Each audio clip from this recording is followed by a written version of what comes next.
Oke, baik. Halo teman-teman. Hari ini kita akan belajar tentang perulangan atau biasa disebut dengan looping, di mana perulangan ini ada yang namanya for, ada while, juga ada yang namanya do while. Nah, kenapa ada perulangan?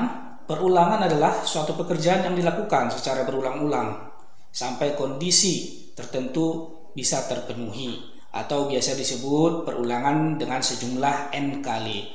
Contoh di sini adalah ketika kita ingin membuat yang namanya statement atau cetak tutorial pemrograman C++, kalau kita menggunakan tanpa menggunakan yang namanya perulangan atau looping, maka kita akan melakukan statement cetak sebanyak n kali yang kita butuhkan. Nah, begitu kita running maka hasilnya akan seperti ini. Nah, pertanyaannya, kalau kita ingin membuat cetak statement ini sebanyak 1000 kali, apa yang akan terjadi? Maka yang terjadi adalah kita akan berulang-ulang mengetik ataupun mengcopy maupun mempaste dari statement tersebut. Nah, oleh karena itu, bagaimana cara menyelesaikannya? Maka kasus di atas dapat kita selesaikan dengan menggunakan perulangan, baik dengan menggunakan for, while maupun do while. Nah, secara umum perulangan dibagi menjadi dua. Yang pertama ada yang namanya counted loop atau merupakan perulangan yang jelas dan sudah tertentu banyak kali perulangannya, sudah ditentukan. Yang berikutnya adalah ada yang namanya uncounted loop, yaitu merupakan perulangan yang tidak jelas berapa kali ia harus mengulang. Nah, perulangan atau looping ini perulangan yang dilakukan sebanyak n kali. Itu ada 3 jenis. Yang pertama ada yang namanya for, ada while, dan juga ada yang namanya do while yang akan kita pelajari pada sesi ini. Nah, kita mulai dari perulangan dengan for. Nah, fungsi for adalah untuk mengulang statement sampai kondisi statementnya nanti salah, ya. Jadi selama dia statementnya itu benar dan terpenuhi, maka akan terus dilakukan pengulangan sampai ketemu batas yang sudah ditentukan atau counted loop. Nah, sintaksnya bagaimana? Sintaksnya bisa kita lihat di sini. Ada yang namanya for, ini statement 1, statement 2, dan statement 3. Masing-masing statement ini ada arti dan fungsinya.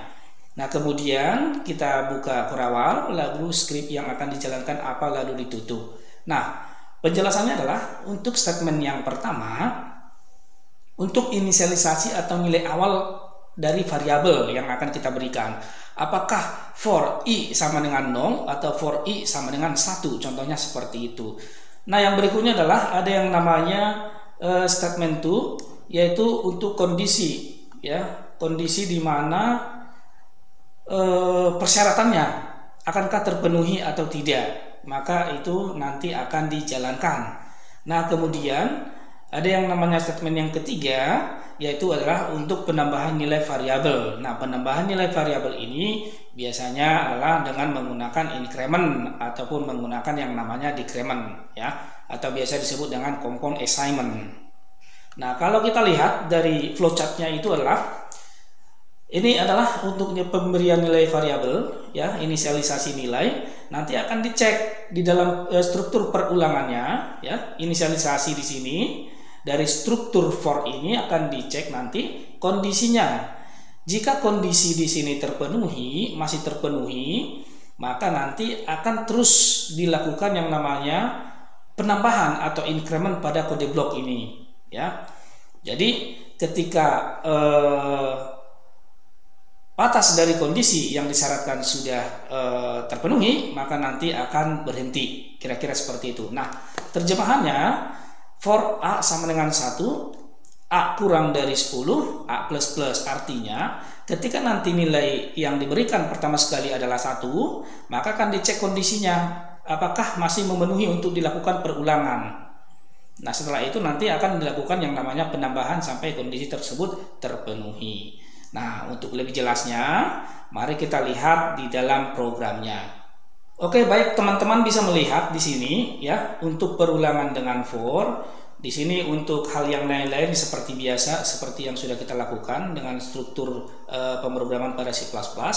Nah, di sini kita akan membuat perulangan dengan for dulu, yaitu untuk mencetak angka naik. Nah, Dalam mencetak angka naik ini adalah sebagai header, sebagai cetak header ya. Nah, ini adalah untuk yang namanya statement. Kita akan membuat nanti bilangan naik dari 0 sampai 10. Ya, ini bisa dirubah. Nah, yang paling penting itu adalah di strukturnya ini, struktur for-nya ya. Bagaimana kita untuk membuat struktur for untuk mencetak angka secara menaik maupun angka secara menurun. Nah, di sini maka kita lakukan yang pertama adalah inisialisasi atau pemberian nilai pada variabel. Yaitu pada variabel i kita mulai dari 1. Kondisinya apa? Di mana nilai i ini batasnya sampai kurang dari 10 atau sampai 10 maksimal. Nah, ketika nanti kondisinya ini terpenuhi, maka akan terus dilakukan yang namanya penambahan. Dia akan dicek ya. Nah, kemudian ini adalah untuk melakukan yang namanya pencetakan secara menaik, kira-kira seperti itu.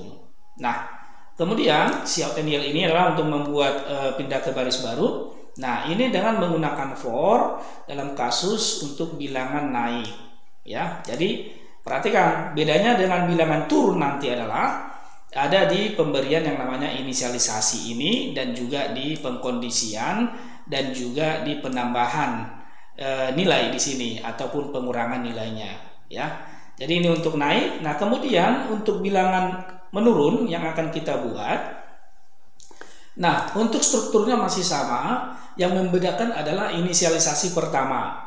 Di mana kalau tadi untuk bilangan naik inisialisasinya dimulai dari 1. Untuk bilangan turun kita memulai dari nilai yang kita inginkan, yaitu di sini dalam hal ini saya buat dari 10, di mana nanti nilai i kondisinya adalah lebih besar dari 0. Nah, apabila kondisi ini nanti memenuhi, maka nanti akan dilakukan yang namanya pengurangan. Nah, jadi di sini i min itu artinya adalah melakukan pengurangan sebanyak nilai i. Nah, di sini i++ itu adalah penambahan dari nilai i yang pertama sekali diinisialisasi. Nah, kemudian untuk yang namanya bilangan ganjil, di bilangan ganjil juga sama, yang membedakan hanya di penambahan nilai yang ada di sini setelah kondisinya terpenuhi ya. Dimana di sini kita menggunakan compound assignment yaitu i plus sama dengan 2. Artinya nanti nilai i ini akan bertambah sebanyak 2 ya. Jadi kalau dimulai dari 1 ditambahin 2 kali 2 berarti nanti akan di start dari 3 ya. 1 3 ditambahkan 2 lagi jika memenuhi sampai 10, maka nanti akan berlanjut terus kelipatan seperti itu. Nah, inilah untuk yang namanya menentukan bilangan ganjil jika inisialisasinya dimulai dari 1, kondisinya terpenuhi dan ada penambahan di sini increment maupun decrement. Nah, ini untuk bilangan ganjil. Nah, kemudian untuk bilangan genap di sini sama, yang membedakan adalah besaran dari nilai inisialisasi awal yang akan kita tentukan. Kalau ingin genap, maka kita buat di sini dimulai dari 2, nanti akan dilakukan penambahan sebanyak 2 jika kondisi ini memenuhi. Maka nanti nilai I-nya akan dicetak. Nah, kemudian untuk mencetak yang namanya nama atau kalimat secara berulang-ulang, kita juga membutuhkan di sini ada yang namanya penambahan nilai atau decrement, yaitu di mana inisialisasinya hampir sama dengan bilangan menaik yang tadi. Nah, di sini yang membedakan adalah cetak dari I-nya apa output yang akan kita buatkan, kira-kira seperti itu. Nah, sekarang kita coba akan jalankan programnya dari bilangan naik, bilangan turun, bilangan ganjil, dan bilangan genap sebanyak 10 yang sudah ditentukan di persyaratannya. Kita akan lihat, oke, hasilnya seperti ini ya. Bilangan naik dari 0 sampai 10 adalah 1, 2, 3, 4, 5, 6 sampai 10, karena di sana kondisinya adalah jika I ya, I kurang sama dengan 10. Nah, untuk bilangan turun dimulai dari 10 sampai 1. Untuk bilangan ganjil itu ada yang namanya 1, 3, 5, 7, 9, karena di penambahan decrementnya di sini compound assignment-nya itu menggunakan yang namanya I plus sama dengan 2. Nah, kemudian untuk bilangan genap itu dari 0 sampai 10. Nah, untuk kalimatnya juga dicetak sebanyak I ya yang dibutuhkan. Nah, selanjutnya bagaimana kalau kita ingin merubah untuk pemberian nilainya supaya tidak statis seperti ini ya. Oleh karena itu maka kita coba tambahkan di sini ada yang namanya bilangan untuk pemberian nanti nilai kepada batas atau kondisi yang akan kita tentukan ataupun inisialisasi nilai yang akan kita buat nanti. Nah, kalau kita buat di sini integer bilangan, berarti di sini untuk bilangan naik ini coba kita hapus. Berarti di sini nilainya bukan 10 lagi, tapi adalah sejumlah bilangan yang akan kita inputkan. Oleh karena itu, kita akan coba tambahkan di sini untuk fungsi penginputan nilai dari keyboard. Masukkan nilai yang diinginkan.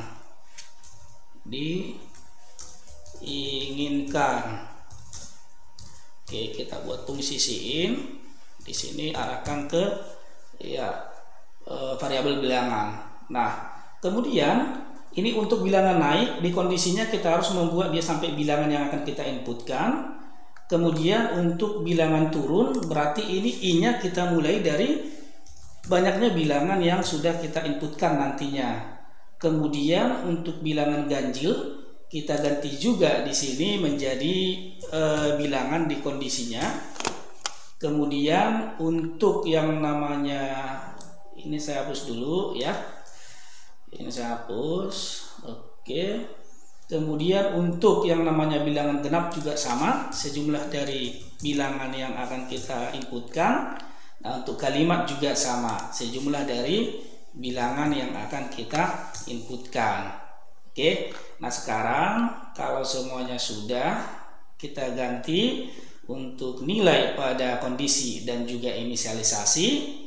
Untuk penambahan nilai decrement-increment-nya atau compound achievement-nya biarkan saja seperti apa adanya. Nah, sekarang kita coba run. Oke, nah sekarang kita coba memasukkan nilai yang akan kita inginkan. Dalam hal ini kita coba masukkan nilainya adalah sebanyak 15. Nah, sekarang kita akan enter. Nah, maka si perulangan tersebut yang menggunakan for akan menghasilkan nilai seperti yang kita inputkan, yaitu di sini untuk bilangan naik dari 1 sampai 15, untuk bilangan turun juga, sorry ini tadi belum sempat saya hapus, dari 15 sampai 1, bilangan ganjil ada penambahan setiap 2 selama 15, yaitu dari 1 sampai 15, bilangan genap juga sama. Untuk kalimat juga sama, ini bisa dicetak. Baik, hal yang sama juga dapat kita lakukan dengan menggunakan while untuk membuat program mencetak bilangan naik maupun bilangan turun, ganjil genap maupun dengan yang namanya kalimat ya. Nah, sekarang kita akan coba buat di sini dengan while. Nah, struktur pada while yaitu yang pertama adalah kita harus bisa menentukan berapa inisialisasi atau menentukan nilai pada inisialisasi awal. Nah, di sini untuk while adalah kondisi atau syarat yang akan kita buat. Lalu kita akan cetak nilai dari variabel tersebut yang akan diulangkan. Nah, di sini baru kita buat untuk penambahannya ya. Nah, sekarang kalau ini sudah kita selesai, kita lakukan, kita coba akan jalankan apakah hasilnya sama dengan menggunakan yang namanya for, struktur for seperti ini.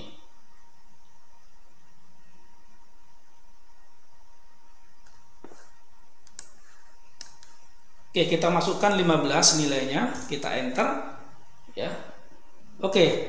Nah, ternyata di sini masih salah ya. Kenapa salah di sini? Ya karena saya belum mengganti yang namanya variabel nilainya. Nah, sekarang saya akan coba ganti di sini untuk variabelnya adalah bill. Ya. Oke.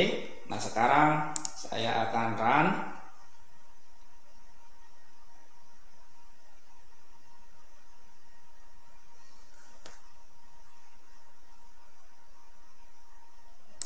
Oke, kita masukkan nilai yang diinginkan adalah 15. Lalu saya enter, maka hasilnya akan sama ya.